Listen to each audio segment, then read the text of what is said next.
এবার ছোট স্ত্রী, তার মনের মধ্যে তো আনন্দ, কারণ তিনি চেহারাটা ভালো, তার গায়ের রং হলো ফর্সা। আর বড় স্ত্রীর মনটা খুব খারাপ, কারণ তার গায়ের রং হলো কালো। এই জন্য আল্লাহ রাব্বুল আলামিন কি সুন্দর ব্যালেন্স মানুষের ভিতরে করেছেন। যার অনেক টাকা পয়সা আছে, তার আল্লাহ পাক একটা কিডনি নষ্ট করে দিয়েছেন অথবা ডায়াবেটিস দিয়েছেন। অনেক টাকা পয়সা থাকার পরেও ডায়াবেটিস থাকার কারণে টাকা পয়সা ভোগ করতে পারে না। আবার আরেকজন টাকা পয়সা নাই, কিন্তু আল্লাহ পাক ডজনের উপরে ডজন সন্তান দান করেছেন। প্রত্যেকটা গার্মেন্টসে চাকরি করেছি, কিন্তু বেতন পাওয়ার সঙ্গে সঙ্গেই মা বাবার জন্য পাঠায়া দেয়। এটা আল্লাহ পাক একটা ব্যালেন্স করেছেন। সুতরাং এই দুই মহিলার মধ্যে ব্যালেন্স করেছেন। বড় মেয়েটা কালো, এই জন্য আল্লাহ পাক তার গর্ভ থেকে 6টা সন্তান দান করেছেন, সুবহানাল্লাহ। আর ছোট বউটা সুন্দরী, অহংকার বেশি, এই জন্য আল্লাহ পাক তাকে একটা বাচ্চাও দেন নাই। এবার ঠিক আছে তো? অহংকার কমে গেছে না? আর ছোটটার মনে একটু অহংকার তো নাই, একটু অহংকার বেড়ে গেছে না? এবার অহংকার ওরটা কমেছে, কালোটার একটু বেড়েছে, এবার ব্যালেন্স হয়েছে, হট এ ব্যালেন্স। দেখছেন কি সুন্দর করে আল্লাহ পাক ব্যালেন্স করেছেন। আপনার চেহারা কালো হতে পারে, কিন্তু আপনার বউটা খুঁজে দেখেন 10-5টা বউর চাইতে ভালো, ঠিক কিনা বলেন? অথচ আপনার বউটা খারাপ, আপনার মনে কষ্ট, কিন্তু আপনার এমন সুন্দর একটা বাচ্চা হয়েছে, আপনার মনের কষ্ট সব দূর হয়ে গেছে। এমন হয় কিনা বলেন? আল্লাহ পাক ব্যালেন্স করে দেন। আবার দেখেন আপনার বউ খারাপ, আপনার বাচ্চাও খারাপ। আবার দেখেন আপনার ফেসবুকে আপনার গার্লফ্রেন্ডে ভরা, এরকম হয় কিনা? যদিও এটা হারাম, মনের মধ্যে একবার কলজা বুঝাই শান্তি পেয়ে যান। যাই হোক, যেভাবেই হোক, হারাম পথেই হোক, আল্লাহ পাক আপনাকে তো একটা শান্তি মিলিয়ে দিচ্ছেন, ঠিক কিনা বলেন? এই যে আল্লাহ পাক একটা ব্যালেন্স তৈরি করেন, এটাই হচ্ছে আল্লাহ পাকের খেলা।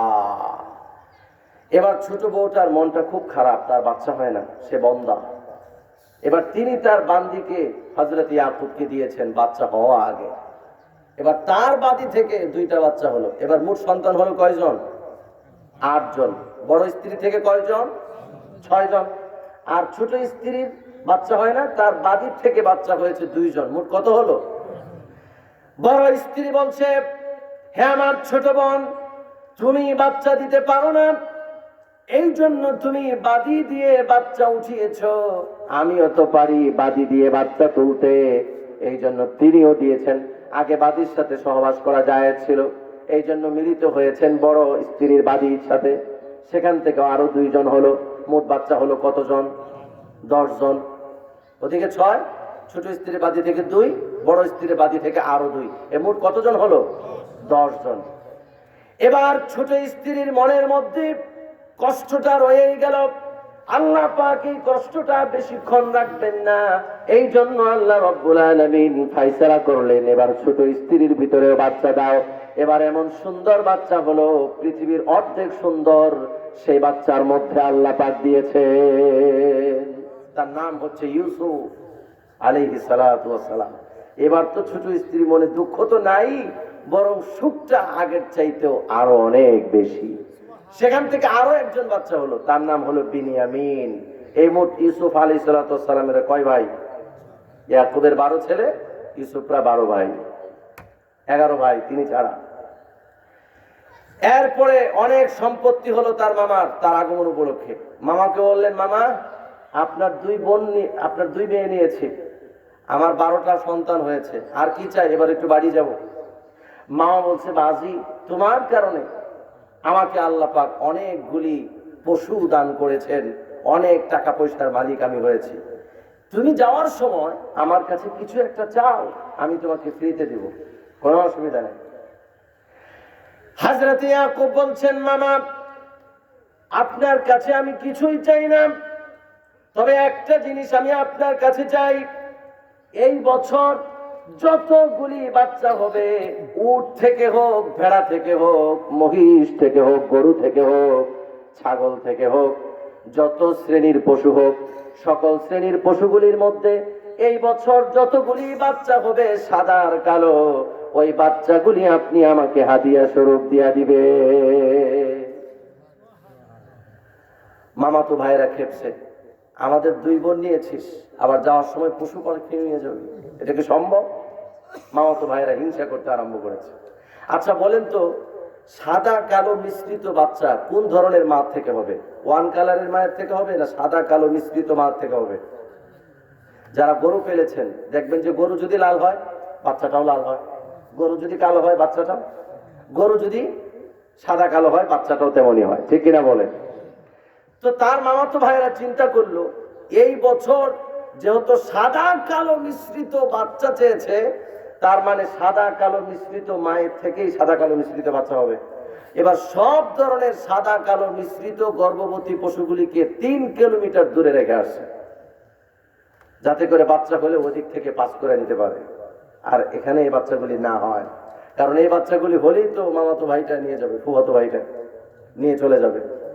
এই হিংসায় সাদা কালো মিশ্রিত সমস্ত গর্ভবতী পশুগুলিকে 3 কিলোমিটার দূরে রেখে আসছে, যাতে করে ওয়ান কালারের গর্ভবতী পশুরা থাকে আর বাচ্চা হবে ওয়ান কালারের। ওয়ান কালারের তো সে নিবে না, সে নিবে সাদা কালো মিক্স বাচ্চাগুলিকে, আর ওগুলি তো ওয়ান কালারের গর্ভবতী থেকে হবে না। কিন্তু আল্লাহ যদি দেন তাহলে পৃথিবীতে কোন শক্তি আছে সেটাকে আটকে রাখতে পারে? কেউ রাখতে পারে? আল্লাহ পাক বলেছেন ইয়াহাবু মান ইয়াশাউ ইনাসাও ওয়া ইয়াহাবু লিমান ইয়াশাউ যুকুর। আল্লাহু আকবার। আল্লাহ পাক কাউকে ছেলে দান করেন, কাউকে মেয়ে দান করেন, আর কাউকে বান্দা বানিয়ে দেন। সুতরাং আল্লাহর চাইতে বড় ক্ষমতাশীল দেনেওয়ালা মালিক আর কে আছে? আল্লাহ পাক এবার বুদ্ধি দিলেন, ইয়াকুব তুমি একটা সাদা কালারের বাদাম গাছ খোঁজো। কি কালারের বাদাম গাছ? বাদাম গাছ কি সাদা হয় না সবুজ হয়? সবুজ হয়। তিনি বললেন, আল্লাহ পাক বললেন ইয়াকুবকে তুমি একটা সাদা কালারের গাছ খুঁজো, বাদাম গাছ। তিনি একটা সাদা কালারের বাদাম গাছ খুঁজে বের করলেন। আল্লাহ পাক বললেন ইয়াকুব এই সাদা কালারের বাদাম গাছটা ওয়ান কালারের গর্ভবতী মায়েদেরকে খাওয়াও পানির সাথে। তিনি একটা সাদা কালারের বাদাম গাছ পানির ভিতরে রেখে দিলেন, আর সেই পানি ওয়ান কালারের গর্ভবতী মায়েরা খেলো। উট থেকে ওয়ান কালারের গর্ভবতী মায়েরা খেলো, গরুর থেকে ওয়ান কালারের গর্ভবতী মায়েরা খেলো, ছাগল থেকে খেলো, ভেড়া থেকে খেলো, দুম্বা থেকে খেলো। এরপরে দেখা গেল ওই বছর ওয়ান কালারের গর্ভবতী মায়েদের থেকে সাদা কালো মিশ্রিত বাচ্চা হয়েছে, তাও আবার একটা নয়। আগের বছর যে সকল গর্ভবতী মায়েরা একটা করে বাচ্চা দিত, এই বছর ওয়ান কালারের মায়েরা সাদা কালো মিশ্রিত 14টা 15টা করে বাচ্চা দিয়েছে। সুবহানাল্লাহ। আল্লাহ যদি দেন কে আটকে রাখতে পারে? এবারে এতগুলি বাচ্চা উট, ভেড়া, ছাগল, মহিষ সবগুলি নিয়ে তিনি রওনা করেছেন। ওদিক থেকে মামাতো ভাইয়েরা দেখলো যে ওরা যে সাদা কালো মিশ্রিত গর্ভবতী মায়েদেরকে আলাদা করে রেখেছিল, ওই বছর সাদা কালো গর্ভবতী মায়েদের থেকে একটা বাচ্চা হয়নি, আটকায় দিয়েছেন। আর এদিক থেকে আল্লাহ পাক বেশি বেশি দান করেছেন। এই তো হচ্ছেন আল্লাহ পাক, যার কাছে একটু চাইলে আল্লাহ পাক আরো বেশি বাড়ায়া দেন। সুবহানাল্লাহ। বাস তিনি এই নিয়ে ছুটছেন তার বাড়ির দিকে। যাওয়ার সময় তার মনে পড়লো এই যে আমার ভাই যে আমাকে মেরে পিস পিস করে কেটে আমাকে বুড়িগঙ্গায় ভাসিয়ে দিতে চেয়েছিল, ওর রাগটা কি আছে না থেমেছে একটু চেক করা উচিত। কারণ আমি যদি এই রাগ অবস্থায় যাই তো আমাকে তো সে মেরেই ফেলবে। এই জন্য তিনি 2 জন বাহক পাঠিয়ে দিলেন তার বাড়িতে। তাদেরকে বলে দিলেন আমার ভাইয়ের অবস্থা তোমরা যাচাই বাছাই করবে, যদি দেখতে পাও তার রাগটা এখনো আছে আমার উপরে তাহলে ফেরত আসবে, আর যদি দেখো না রাগটা নাই তাহলে আমাকে সংবাদ দিবে, আমি আনন্দে আমার বাড়িতে পৌঁছতে চাই। এই বাহক যখন এই খবর নিয়ে গেছে যে ইয়াকুব আপনার ছোট ভাই আসতেছে, তিনি আগে তো একটু ভালো ছিল, এই খবর শোনার পরে বিশাল বড় বড় 2টা রামদানি আর 400 মানুষ নিয়ে হাজির। দেখি এবার তুই কোথায় যাস, তোর একবার বালিশ ছাড়া শোয়াই দেব। 400 মানুষ নিয়ে হাজির হয়ে গেছে। এই অবস্থা দেখে বাহক 2 জন দৌড়ে এসেছে হযরত ইয়াকুব আলাইহিস সালামের কাছে। আপনি কোথায় যাবেন? আপনার ভাই তো আপনারে পিস পিস করে ফেলবে। রামদানি হাজির, 400 মানুষ, আপনার কাছে তো 12 পোলা, তাও আবার ছোট ছোট, কি করতে পারবেন? এবার তিনি কৌশল অবলম্বন করলেন, কারণ আল্লাহ পাক নবীদেরকে হিকমত দান করেন, কৌশল দান করেন। যখন 400 ছুরি দিয়ে কাজ হয় না, তখন একটা ছোট্ট মাথা দিয়ে 400 অস্ত্রের চাইতে বেশি কাজ হয়ে যায়। ভাই কিনা বলেন? এটার নাম হলো বুদ্ধি। আর নবীদেরকে এই বুদ্ধি দান করেছেন কে? কত বছর বয়সে? 40। সুবহানাল্লাহ। কত বছর বয়সে? 40 বছর বয়সে। হাত্তা ইযা বালাগা আশুদ্দাহু ওয়া বালাগা 40 সানা। নবীরা যখন পূর্ণ বয়সে পৌঁছে যান, মানে হলো 40তম বছরে পৌঁছে যান, তখন আমি নবী এবং মানুষদেরকে হিকমত আর জ্ঞান দান করি। তার জ্ঞানটা তখন পরিপূর্ণ হয়ে যায়। এই জন্য ম্যাক্সিমাম নবীদেরকে আল্লাহ পাক 40 বছর বয়সে নবুয়ত দান করেছিলেন, যেহেতু 40 বছরে তাদের জ্ঞানটা পাকাপোক্ত হয়েছিল। আমার কথা কি বুঝে আসছে? কি হিকমত আল্লাহ পাকের! নবীকে জ্ঞান দিয়েছেন। কি জ্ঞান দিয়েছেন? সেটা হলো তিনি উটকে এক সারিতে, ছাগলকে এক সারিতে, ভেড়াকে এক সারিতে, দুম্বা, মহিষ সবগুলাকে আলাদা আলাদা সারি করেছেন এবং প্রত্যেকটা সারিতে একজন করে রাখাল নিয়োজিত করেছেন। আর বলেছেন তোমরা সামনের দিকে এগিয়ে যাও, যেই পথে আমার বড় ভাই ঈশ আসতেছে সেই পথে গিয়ে দাঁড়াবা। আমার বড় ভাই তো সাক্ষাৎ হওয়ার পরে জিজ্ঞেস করবে এগুলি কার, তখন তোমরা বলবে এগুলি হচ্ছে আপনার গোলাম ইয়াকুবের। তখন সে নিশ্চয়ই বলবে এগুলি কোথায় নিয়ে যাচ্ছ? তখন তোমরা বলবে যে আপনার মতো মহান মনিবের জন্য সে হাদিয়া পাঠিয়েছে, আপনি গ্রহণ করুন। যখন বুঝবে যে আমি তার গোলাম হয়ে গেছি আর আমি তাকে পশুর পাল হাদিয়া দিচ্ছি, তখন কি আমার প্রতি রাগ করে থাকতে পারবে? কারণ দুইটা জিনিস মানুষের রাগ নষ্ট করে দেয়, একটা হলো এক কাপ চা আর একটা হলো প্রশংসা। যে ব্যক্তি আপনার সমালোচনা করবে তাকে একটা কফি খাওয়াই দিবেন বাজার থেকে, দেখবেন পরের দিন আর সমালোচনা করবে না, করলেও লজ্জা পাবে। আগের দিন চা খাইলাম, পরের দিন এই লোকটার বিরুদ্ধে কই কেমন, ঠিক কিনা বলেন? আর প্রশংসা করবে, না লোকটা খুব ভালো, তখন নিজে নিজে অনুভব করবে আমি যার সমালোচনা করি সে আমার প্রশংসা করে, আমি কি মানুষ? এই চিন্তাটা করবে। বাস হযরত ইয়াকুবের বুদ্ধিটা কাজে লেগে গেল। তিনি পশুর পাল পাঠিয়ে দিলেন। প্রত্যেকটা পশুর পালের মধ্যে রাখাল নিয়োজিত। তাদের সঙ্গে যখন বড় ভাই ঈশের সাক্ষাৎ হয়ে গেছে, বড় ভাই ঈশ জিজ্ঞেস করে কোথায় যাচ্ছ, তখন তারা বলছেন আপনার মতো মহান মনিবের দরবারে আপনার গোলাম ইয়াকুব এই পালগুলি হাদিয়া পাঠিয়েছেন, এই হাদিয়ার সামানাগুলি পৌঁছে দেওয়ার জন্যই আপনার দরবারে যাচ্ছিলাম। ঈশ সঙ্গে সঙ্গে তার দুহাত থেকে রামদা ফেলে দিয়েছে। আমার ভাই এত বিনয়ী হয়েছে, আমাকে মনিব বলছে, সে নিজে গোলাম হয়ে গেল। সুতরাং এখন তাকে আমি অস্ত্র দিয়ে নয়, আমি তাকে আমার বুকটা দিয়ে রিসিভ করবো। আল্লাহু আকবার। বাস ভাইকে রিসিভ করে বাড়িতে নিয়ে গেছে। রাগও শেষ, আনন্দে বাড়িতে নিয়ে গেছেন। ওদিক থেকে বুড়া বাপকে খাইয়ে আল্লাহর কাছ থেকে নবুয়তি নিয়েছেন, বড় নেতা হয়েছেন, সব থেকে বেশি মালদার হয়ে আল্লাহ পাক বাড়িতে উপস্থিত করেছেন। আল্লাহু আকবার। সুতরাং খাওয়াবেন কারে? পীররে না বুড়া মা বাপকে? আওয়াজ করে বলেন, পীররে না বুড়া মা বাপকে? বুড়া মা বাপকে খাওয়াতে হবে। আমরা তো আসলে বুড়া মা বাপকে খাওয়াই না। মা বাপকে খাওয়াবে কি? ফকির মিসকিনকে খাওয়াবে কি? আমরা নিজেরাই খাওয়ার জন্য প্রস্তুত, ঠিক কিনা বলেন? খাওয়ার জন্য আমরা খুব পাগল। যেমন এক জেলে ছিল, কি ছিল? নদীর থেকে সারাদিন কষ্ট করে 3টা কই মাছ ধরেছে। কয়টা কই মাছ? 3টা কই মাছ ধরেছে।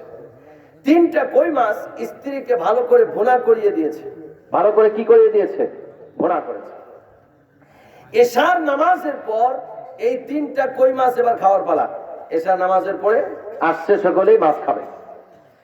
এবার স্ত্রী কই মাছটা 3টা ভালো করে ভুনা করেছে। স্ত্রী নিজের পাতে একটা কই মাছ নিয়েছে, আবার স্বামীর পাতে আরেকটা কই মাছ দিয়েছে, কিন্তু 3 নাম্বার কই মাছটা এখনো পর্যন্ত পাতিলে আছে। কারণ এটা খাওয়ার মতো কোনো আলাদা লোক নাই, কারণ তারা স্বামী আর স্ত্রী দুজন, আর কেউ নাই। স্ত্রী চিন্তা করছে এই কই মাছটা স্বামী কেন আমাকে খেতে বলে না। আবার স্বামীও বলছে এই 3 নাম্বার কই মাছটা বেহায়া স্ত্রীটা আমার পাতে কেন তুলে দেয় না। প্রত্যেকেই কই মাছের প্রতি চিন্তা করছেন, কিন্তু কেউই সিদ্ধান্ত নিতে পারছেন না। স্বামী চিন্তা করতেছে, এই মহিলাটা দেয় না কেন আমার উঠে। আবার স্ত্রীও বলছে যে বেহায়া পুরুষটা একটু কয়ও না যে তুমি সারাদিন কষ্ট করো, এটা তুমিই খাও। এই চিন্তা করতে করতে নিজের পাতের কই মাছ শেষ হয়ে গেছে, কিন্তু 3 নাম্বার কই মাছের বেলায় কোনো সিদ্ধান্ত হলো না। অবশেষে স্ত্রী আর মেজাজ রাখতে পারে নাই।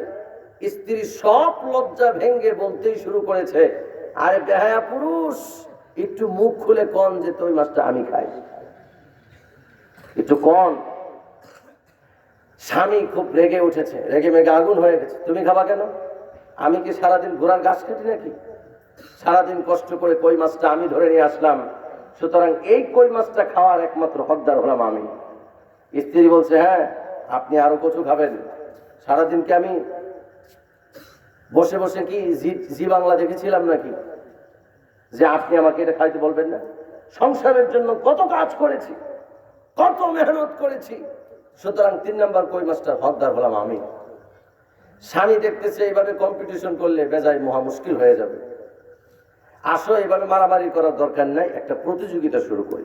কি প্রতিযোগিতা? এখন থেকে কথা বন্ধ। সর্বপ্রথম যে কথা বলবে সে প্রতিযোগিতায় ফেল, কারণ সে বেশিক্ষণ কথা বলে থাকতে পারে না, তাহলে সে কই মাছটা খেতে পারবে না। যে সব থেকে বেশি কথা না বলে থাকতে পারবে, সবার পরে কথা বলবে আমাদের দুজনের মধ্য থেকে, সে ফার্স্ট, আর 3 নম্বর কই মাছটা সেই খাবে। স্ত্রী বলে, এটা কি ব্যাপার, জীবন দিয়া দিমুনিয়া। বাস, স্বামী স্ত্রীর মধ্যে কথাবার্তা সব বন্ধ হয়ে গেছে। ফজরের আজান হয়ে গেল। প্রত্যেক দিন ফজরের আজানের সময় এই 2 জন ঘুম থেকে উঠেন। আজকে ঘুম থেকে ওঠেন নাই, কারণ নামাজ পড়লে, তেলাওয়াত করলে তো কথা বলাই হয়ে গেল, তাহলে তো প্রতিযোগিতায় ফেল মেরেছে। আজকে আর ফজরে নামাজ নাই, কেউ দরজাও খুলে নাই, কারণ দরজা যদি খুলে আর ওখানে যদি কেউ ঢুকে, কথা বললে তো কথা 2টা বলতেই হবে, আর কথা বললেই তো 3 নাম্বার কই মাছ ফস হয়ে যাবে। এই জন্য দরজাও খুলে নাই। যখন সূর্য প্রচন্ড গতিতে উঠেছে, তখন প্রতিবেশীরা চিন্তা করেছে লোক 2টার হইল কি, তারা ঘুম থেকে উঠলো না। ডাকতে শুরু করেছে, হে ফজিলাতুন নেসার মা, উঠলা না কেন? কলিমুদ্দিনের বাপ, উঠো না কেন, কি হয়েছে? কথাও বলে না, নাড়াচাড়াও করে না। দরজার ফাঁক দিয়া দেখে তারা চিৎ পটাং হয়ে শুয়ে আছে। চিন্তা করলো মারাই গেছে হয়তো বা। দরজা খুলেছে ভেঙে, ডাক দিয়েছে, উঠে না, নাড়া দেয়, উঠে না, মুখ খুলে কথাও করে না। তো চিন্তা করলো আসলে মনে হয় মারাই গেছে। মসজিদের মাইকে অ্যানাউন্স করা হলো, টুইন্স মার্ডার কেস। গত রাত্রে 2 জন হঠাৎ হার্ট অ্যাটাক করে মারা গেছে, কথাও কয় না, কিছুই কয়। সকাল 10টায় তাদের জানাজা। এই ঘোষণা এই ফাজিল 2টা শুনেছে, তারপরে কথা বলে না। গোসল করানো হয়েছে, কাফনের কাপড় পরানো হয়েছে, জানাজার খাটিয়াতে উঠানো হয়েছে, তারপরে কথা বলে না। জানাজাও পড়াইছে, তারপরে কথা বলে না। এবার কবরের মধ্যে রেখে যখন মাটি ঢালতে শুরু করেছে, তখন আর জামাই সহ্য করতে পারেনি। জামাই কবর থেকে লাফ দিয়ে উঠে বলে, আরে পাগল, আমরা মরি নাই, আমাদেরকে তাড়াতাড়ি উঠা। 3 নাম্বার কই মাছটার জন্য এত এই কবর পর্যন্ত এসেছি, ওটাই হলো সবচাইতে বড় কথা। এই কথা যখন স্বামী বেচারা বলল, 2 নাম্বার কবর থেকে স্ত্রী গর্জন দিয়ে উঠে বলেছে, এই যে তুমি কিন্তু আগে কথা বলেছো, তুমি কিন্তু প্রতিযোগিতায় ফেল মারলা, কাজে 3 নাম্বার কই মাছটার হকদার হলাম আমি। সুতরাং ওটা আমি খাবো। আমরা তো ভাই খাওয়ার পাগল, দেওয়ার পাগল নই, ঠিক কিনা বলে? আমরা আলেমরাও কিন্তু এরকম। একজন আলেম হঠাৎ করে একটা কূপের মধ্যে পড়ে গেছে, তো এক ভদ্রলোক কূপ থেকে তাকে উঠাবে এই জন্য হাত বাড়িয়েছে, হুজুর উঠেন। হুজুর মহাশয় তিনি হাতটা গুটিয়ে নিয়েছে, না না না, টাকা নাই, যাও। তার মানে সে সেখানে গিয়ে হাত বাড়ানো দেখে চিন্তা করেছে, আমার কাছে বুঝি কেউ চাইতে এসেছে। আমরা তো আসলে নেয়ার পাগল, দেয়ার সময় নয়, ঠিক কিনা বলেন? অথচ আমাদেরকে সব থেকে বেশি স্যাক্রিফাইস করতে বলা হয়েছে। এতিম মিসকিনকে খাওয়াও, মা বাপকে খাওয়াও। সুতরাং এতিম মিসকিনকে আর বুড়া মা বাপকে না খাওয়ালে কোথায় যেতে হবে? জাহান্নামে। জোরে আওয়াজ দিয়ে বলেন কোথায়? মনে আছে আমি কি বোঝাচ্ছি? জাহান্নামে 4 কারণে যায়। 1 নম্বর কারণ কি? নামাজ না পড়লে। 2 নম্বর কারণ কি? বুড়া মা বাপ আর এতিম মিসকিনকে না খাওয়ালে। নাউজুবিল্লাহ পড়েন। 3 নম্বর কারণ কি? জাহান্নামীরা বলল জান্নাতীদের কি, যেই 4টা কারণে আল্লাহ পাক আমাদেরকে জাহান্নামে নিক্ষেপ করেছেন, এই 4 কারণে 3 নম্বর কারণটা হলো কুন্না নাখুযু মা'আল খায়িদিনা ওয়া কুন্না নুকাযযিবু বিয়াউমিদ্দিন। আল্লাহু আকবার। 3 নম্বর যেই কারণে আমাদেরকে জাহান্নামে দেওয়া হয়েছে, সেই 3 নম্বর কারণটা হলো আমরা সমালোচনা করেছি, মানুষকে পেছনে পেছনে মানুষের গীবত করেছি। এই গীবত আর সমালোচনার কারণে আল্লাহ পাক আমাদেরকে জাহান্নামের আগুনে ফেলেছে। গীবত করা যাবে? অন্যের সমালোচনা করা যাবে?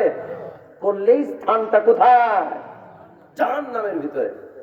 সমালোচনা করলে আপনি যার সমালোচনা করেছেন তার অ্যাকাউন্টে আপনার সমস্ত নেকিগুলা চলে যাবে। হাসান বসরি রহমাতুল্লাহি আলাইহি এক বান্দার বাড়িতে খেজুর আর মিষ্টি নিয়ে উপস্থিত, অথচ ওই বান্দাটা কিছুক্ষণ আগেই চা স্টলে বসে বসে হাসান বসরির গীবত করেছিল। এবার গীবতকারী ব্যক্তিটা আশ্চর্য হয়ে গেল, লোকটারে কিছুক্ষণ আগে দিলাম বাস, আর এখন উনি আমার জন্য মিষ্টি নিয়ে আসছে, খেজুর নিয়ে আসছে। হাসান বসরিকে লোকটা বলছে, হুজুর আমার জন্য খেজুর কেন? আমি আপনার কি আত্মীয় হই? আর আপনার জন্য আমি কি উপকারটা করেছি যে আপনি আমার বাসায় খেজুর আর মিষ্টি নিয়ে হাজির হয়েছেন? হাসান বসরি রহমাতুল্লাহ আলাইহি বলেন, আপনি বিনা পরিশ্রমে আপনার সমস্ত নেকিগুলি আমার অ্যাকাউন্টে ট্রান্সফার করে দিয়েছেন। এর চাইতে বড় সহযোগিতা আর কি হতে পারে? এরকম সহযোগিতা করেছেন বলেই আপনার জন্য আমি খেজুর আর মিষ্টি হাদিয়া নিয়ে আসছি। বলে কিভাবে আমি আপনার নেকি আপনার অ্যাকাউন্টে ট্রান্সফার করলাম? বলেছে কিছুক্ষণ আগে চা স্টলে গীবত করেছেন, গীবত করার সঙ্গে সঙ্গে আপনার সমস্ত নেকিগুলি আমার কাছে চলে এসেছে। গীবত করবেন? গীবত করলে আপনারকে আল্লাহ পাক রিজিক থেকে মাহরুম করে দিবে।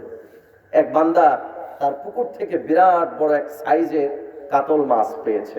কাতল মাছটার রং হচ্ছে খুব লাল।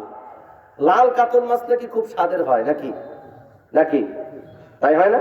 এরকম কাতল মাছ লাল সাইজের বিশাল বড় সোনালী রঙ। তিনি চিন্তা করলেন, আমি যদি কাতল মাছটা খাই তাহলে তো খেয়ে ফেললাম, সকালে পাস হয়ে যাবে। আর যদি বাজারে বিক্রি করি তাহলে তার দাম হলো মাত্র 5,000। আর যদি আমি বাদশাকে দেই তাহলে বাদশা আমার জন্য খুশি হয়ে হতে পারে আরো অনেক বেশি হাদিয়া দিবে। এই জন্য তিনি কাতল মাছটা নিয়ে বাদশার দরবারে হাজির। বাদশাকে কাতল মাছ হাদিয়া দিয়েছে। বাদশা কাতল মাছটা পেয়ে এত বেশি খুশি হয়েছেন, সঙ্গে সঙ্গে উজিরকে বলেছেন, আমার অ্যাকাউন্ট থেকে, আমার কোষাগার থেকে 5 লক্ষ টাকা তাকে হাদিয়া দিয়ে দাও। উজিরের পেটে জ্বলছে, 5 লক্ষ টাকা কম নাকি? তাও একটা সাইজের কাতল মাছ। উজির বলতেছে, জাহাপনা আপনার সাথে একটু কথা বলার আছে। কে কথা? আচ্ছা, এই কাতল মাছটার দাম মাত্র 5,000 টাকা। আপনার কাছে এসে আপনি 10,000 টাকা দিতে পারেন, কিন্তু 5 লক্ষ টাকা আপনি রাষ্ট্রীয় কোষাগার থেকে হাদিয়া দিচ্ছেন। আপনার ফকির হইতে কয় ঘন্টা টাইম লাগবে? সুতরাং হিসাব কিতাব করে খরচ করেন। পরে 5,000 দেন, 6,000 দেন, 5 লক্ষ টাকা দিবেন না। এবার বাদশা বলছে, অজিত আমি তো তাকে মাছের প্রাইস দেই নাই, মাছের মূল্য দেই নাই, বরং সে নিজে মাছটা খাই নাই। তার পুকুর থেকে মাছ উঠিয়েছে, সে খেতে পারত, কিন্তু নিজের পেটে দেয় নাই। বাজারেও বিক্রি করতে পারত, বিক্রি করে নাই। বরং আমাকে মহব্বত করেছে, আমাকে ভালোবেসেছে, এই জন্যই আমাকে মাছটা হাদিয়া দিয়েছে। আমি তো তাকে মাছের প্রাইস দেই নাই, বরং আমি তাকে ভালোবাসার প্রাইসটা দিয়েছি। আমাকে সে মহব্বত করে এই জন্য মাছ এনেছে, আর যে মহব্বতের প্রাইস দিয়েছি, মহব্বতের দাম 5 লক্ষ টাকাই হবে। এবার উজির বলতেছে, জাহাপনা ও আপনাকে মহব্বত করে না, ও চালাক, ও চিন্তা করলে বাজারে 5,000, বাচ্চার কাছে গেলে 5 লক্ষ, এই চিন্তা করে নিয়ে আসছে। ও আপনাকে ফতুর করতে চায়। বাচ্চা বললো না, ও আমাকে ফতুর করতে চায় না, ও আমাকে রিয়েলি ভালোবাসে। ঠিক আছে, তারা আনেন, ওরে প্রশ্ন করি, দেখবেন ও আপনাকে ভালোবাসে না ও আপনাকে পথের ভিখারি বানাতে চায়। বাচ্চা বললো ঠিক আছে, ওকে নিয়ে আসো। এবার তাকে হাজির করা হলো।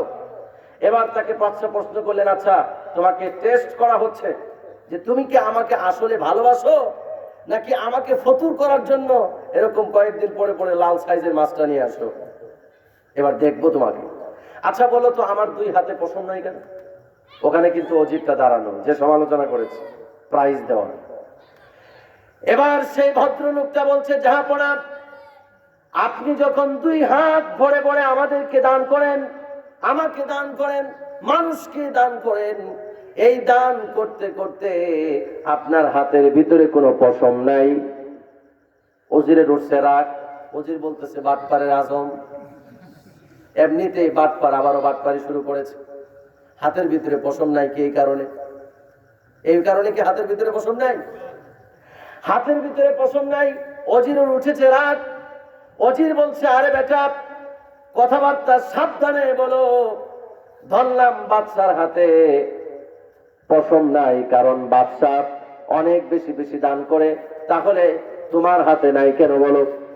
এবার বলছে, জাহাপনা, আপনি যখন বেশি বেশি দান করেন, আপনার দানটা যখন আমি গ্রহণ করি, এই আপনার বেশি বেশি দান গ্রহণ করতে করতে আমার হাতে কোনো পশম নাই। কি সুন্দর জবাব। এবার উজিরের তো আরো উঠছে রাগ, কারণ ক্রমের পর ক্রম, একের পর এক ভালো ভালো জবাব দিয়ে যাচ্ছে। এবার অজির বলতেছে, আরে বাটপার, তাহলে বল আমার হাতে পছন্দ এটা কেন?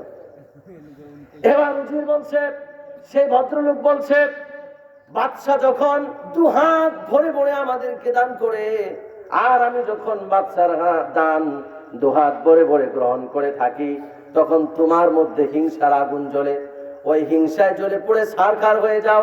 2 হাত কসলাতে থাকো, হাত কসলাতে কসলাতে হিংসায় তোমার হাতে কোনো পশম নাই। জব তো ঠিক আছে। এবার বাদশা বলছে, তুমি ঠিকই বলেছো, ওর মধ্যে পেটটা বুঝাই শুধু হিংসা আর হিংসা। যাও, তোমাকে চাকরি থেকে আউট করে দেওয়া হলো, হিংসুকের স্থান আমার দরবারে নেই। সমালোচনা করে ভালো হলো না খারাপ হলো? খারাপ হলো। এই জন্য আপনারা কি সমালোচনা করবেন, গীবত করবেন? সমালোচনা আর গীবত করলে স্থানটা কোথায়? জাহান্নামে। 4 নাম্বার কারণ কি? ততক্ষণ থেকে সবাই তো আর শেষ পর্যন্ত থাকবে না। থাকবে? সবাই শেষ পর্যন্ত থাকার নিয়ত নাই, আর থাকবেও না, থাকা সম্ভব না। যারা বুড়া মানুষ অধিকক্ষণ পর্যন্ত থাকতে পারে না। আপনারা তো ঠিকই থাকবেন শেষ পর্যন্ত নাকি? ইনশাআল্লাহ। 4 নম্বরটা কি? 4 নম্বরটা হলো, পরকালকে আমরা বিশ্বাস করতাম না। পরকালকে কি করতাম না? বিশ্বাস করতাম না। পরকালকে বিশ্বাস করতাম না, তার মানে হলো আমাদেরকে যে কবরে শাস্তি দেওয়া হবে, কবরে জাহান্নামের আগুন আছে, কবরে শাস্তি আছে, এই কথাটা আমরা বিশ্বাস করতাম না, এই জন্য জাহান্নামে এসেছি। অথচ কবরে শাস্তি আছে, এই কথাটা আল্লাহ পাক কোথায় বলেছেন?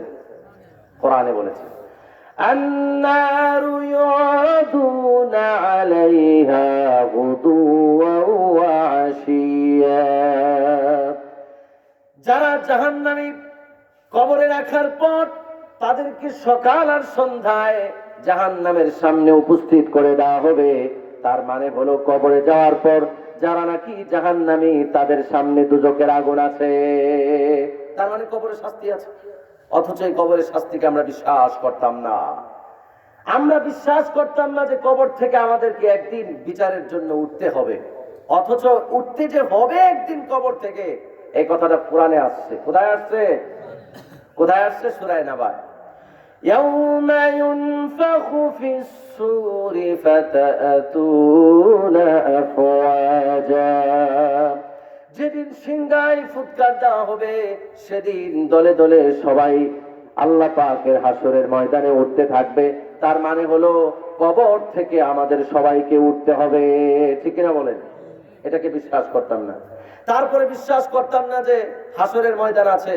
অথচ হাসরের ময়দান আছে, এই কথাটা আল্লাহ পাক কোরআনে বলেছিলেন, বিশ্বাস করি নাই, এই জন্য জাহান্নামে এসেছি। হাসরে যে আমাদের উঠতে হবে হিসাবের জন্য, এই কথা কি আল্লাহ বলেন নাই?